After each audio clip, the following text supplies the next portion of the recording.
Assalamualaikum warahmatullahi wabarakatuh. Perkenalkan, nama saya Putri Nurhalisha, NIM 2018-12146 dari kelas 4D Pengauditan 1. Di sini saya akan menjelaskan mengenai kasus Enron dan KAP Arthur Andersen. Sejarah singkat Enron. Enron merupakan hasil dari merger dua perusahaan gas alam Houston Natural Gas dan Internote. Merger ini dilakukan oleh pebisnis Kenneth Lay pada tahun 1985. Pada awal tahun 1990-an, Lay menginisiasi penentuan harga pasar untuk listrik serta mendorong Kongres Amerika Serikat melakukan deregulasi terkait penjualan gas alam. Hal ini memungkinkan Enron untuk menjual energi dengan harga yang lebih tinggi sehingga berpengaruh positif terhadap keuntungan perusahaan. Kesuksesan ini menempatkan Enron sebagai produsen gas alam terbesar di Amerika Utara sejak 1992 dengan memiliki kontrak senilai 122 juta dolar Amerika Serikat. Dalam perkembangan usahanya, Enron melakukan strategi diversifikasi dengan merambah bisnis pembangkit tenaga listrik, pabrik pulp dan kertas, pengolahan air bersih, dan layanan broadband di seluruh dunia, termasuk juga mendirikan pembangkit tenaga listrik di negara lain seperti di Filipina, Indonesia, dan India. Latar belakang. Laporan keuangan Enron yang kompleks menimbulkan pertanyaan dari pemegang saham dan analis. Model bisnis dan praktik-praktik tidak etis perusahaan ini antara lain menampilkan data penghasilan yang tidak sebenarnya serta modifikasi neraca keuangan demi memperoleh penilaian kinerja keuangan yang positif. Kombinasi dari sekian banyak isu ini kemudian menyebabkan kebangkrutan Enron. Di samping itu, Enron menerapkan praktik akuntansi yang dikenal sebagai mark-to-market accounting, di mana pencatatan aset didasarkan pada nilai pasar bukan pada nilai bukunya. Praktik akuntansi ini juga memungkinkan Enron melaporkan profit berdasarkan proyeksi bisnis bukan berdasar profit sebenarnya. Kronologi kasus Enron. Pada tahun 1997, Enron membeli perusahaan pembangkit listrik Portland General Electric Corp senilai $2 miliar. Sebelum tahun 1997 berakhir, manajemen mengubah perusahaan tersebut menjadi Enron Capital and Trade Resources yang menjadi perusahaan Amerika terbesar yang memperjualbelikan gas alam serta listrik. Pendapatan meningkat drastis dari $2 miliar menjadi $7 miliar dengan karyawan yang juga tumbuh dari 200 orang menjadi 2.000 orang. Tidak cukup dengan prestasi tersebut, Enron membeli pula Enron Online (EOL) pada bulan Oktober 1999. EOL merupakan unit usaha Enron yang secara online memasarkan produk energi secara elektronik lewat website. Dalam sekejap, EOL berhasil melaksanakan transaksi senilai $335 miliar pada tahun 2000. Pada Januari 2000, Enron mengumumkan sebuah rencana besar yang amat ambisius untuk membangun jaringan elektronik broadband yang berkecepatan tinggi, high-speed broadband, dengan kapasitas jaringan penjualan bandwidth untuk melakukan penjualan gas serta listrik. Enron membiayai ratusan juta dolar guna melaksanakan program ini. Walaupun keuntungannya belum nampak, namun harga saham Enron di Wall Street melonjak menjadi $40, bahkan meningkat menjadi 90,56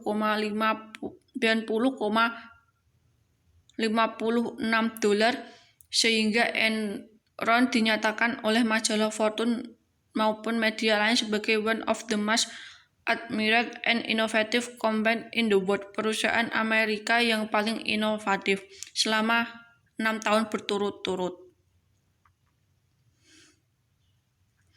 Enron menjadi sorotan masyarakat luas pada akhir 2001 ketika terungkapkan bahwa kondisi keuangan yang dilaporkannya didukung terutama oleh penipuan akuntansi yang sistematis, terlembaga, dan direncanakan secara kreatif.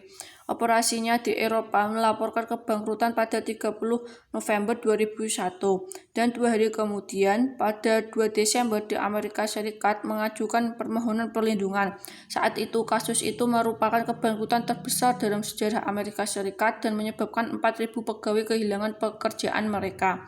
Tuntunan hukum terhadap para direktur Enron setelah skandal tersebut sangat menonjol karena para direkturnya menyelesaikan tuntutan tersebut dengan membayar sejumlah uang yang sangat besar secara pribadi.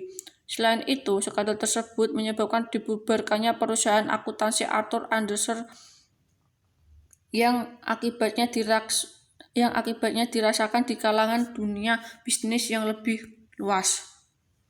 Fakta di dalam skandal Enron.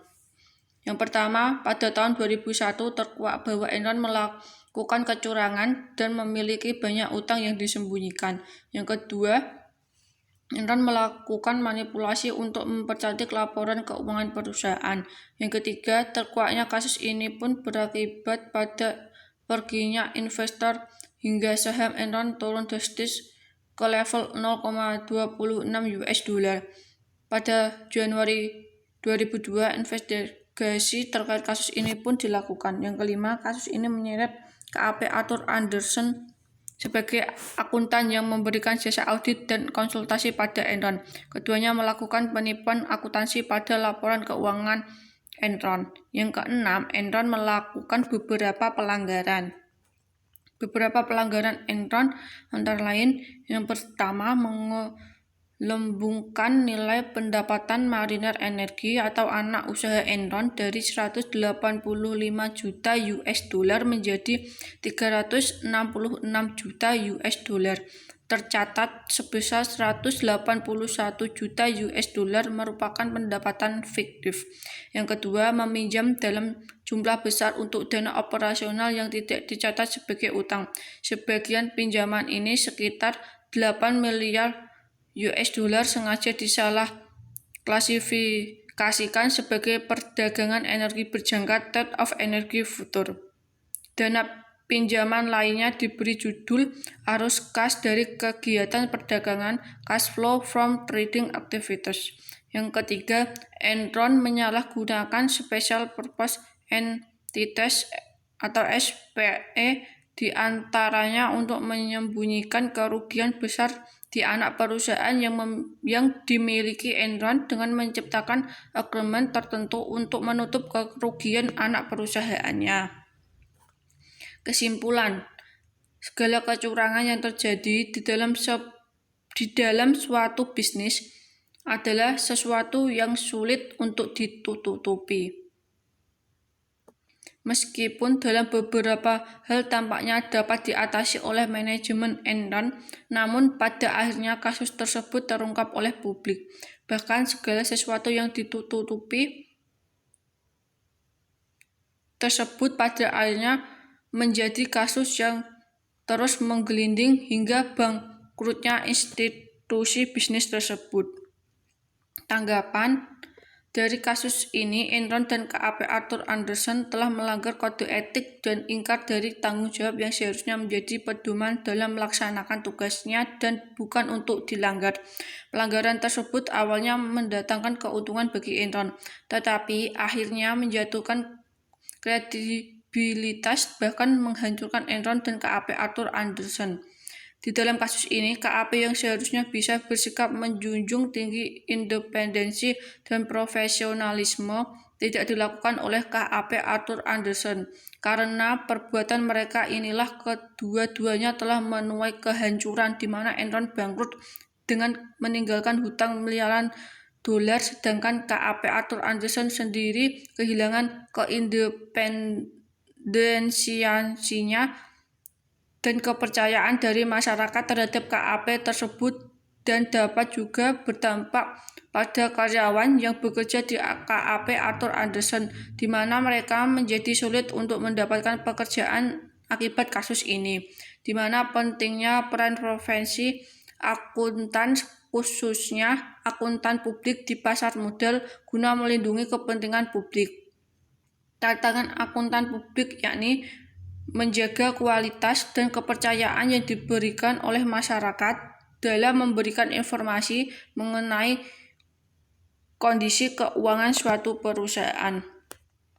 Sekian presentasi mengenai kasus Enron dan KAP Arthur Andersen.